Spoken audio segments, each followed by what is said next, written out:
বড় চ্যানেলকে আমি সাক্ষাৎ করেছি যে মান্না সাহেব মারাও গেছে, ইন্ডাস্ট্রি মেরেও গেছে। স্পর্ধা ছাড়া পার্টির হুঙ্কার দিয়ে কথা বলা এরকম ছিল না, সমর্থন করত।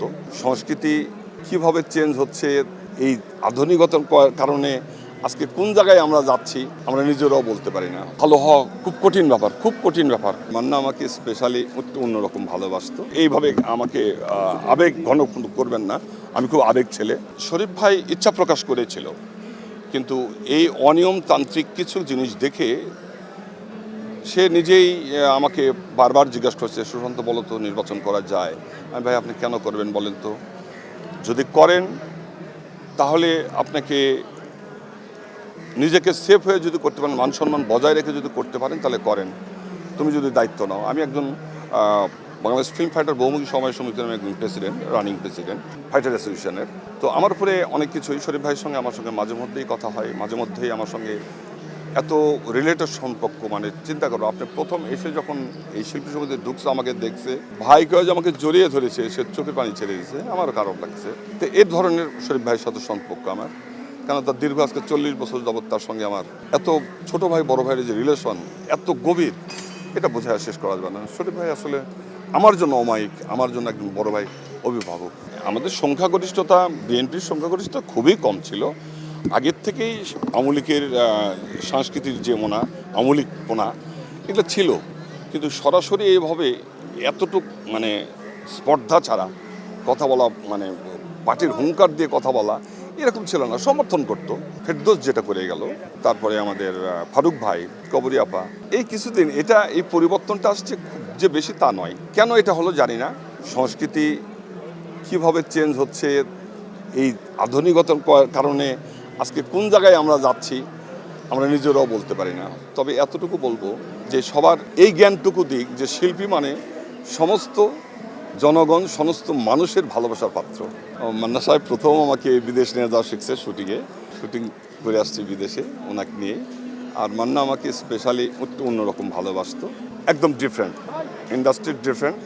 এবং বাইরে গিয়েও সেটা আমি নিজেই পরোক্ষভাবে, সবার খাওয়া দাওয়া চলাফেরা শুটিং শেষ আমাকে বলতে, চলে যাই, ঘুরতে যাই। দুজন বেরিয়ে পড়ছি, এর মধ্যে আবার পপি আলাপ পাইছে যে আমরা দুজন ঘুরতে যাই। তো আমাকে বললো তোরা একা একা ঘুরতে যাচ্ছিস, আমাকে নিবি না? আমি তুই তো শুটিং, তাহলে তুই কেমনি যাবি?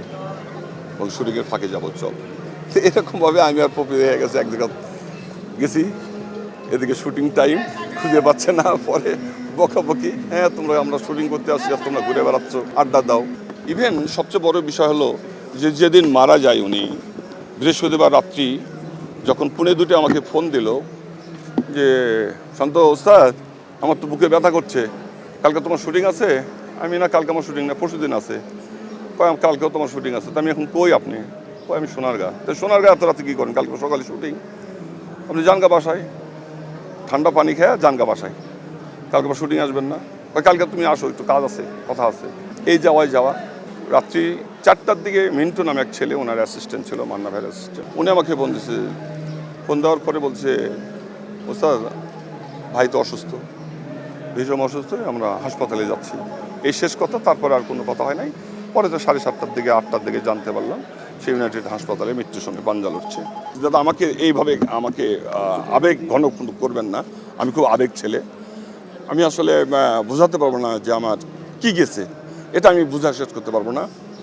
এর আগে আমি সাক্ষাৎকার দিয়েছিলাম, বড় চ্যানেলকে আমি সাক্ষাৎ করেছি যে মান্না সাহেব মারাও গেছে, ইন্ডাস্ট্রি মেরেও গেছে।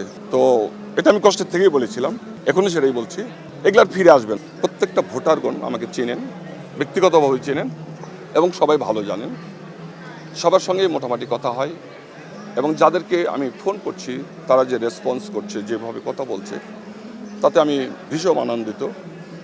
আমি পরপর এবার দিয়ে 4বারই নির্বাচন করছি।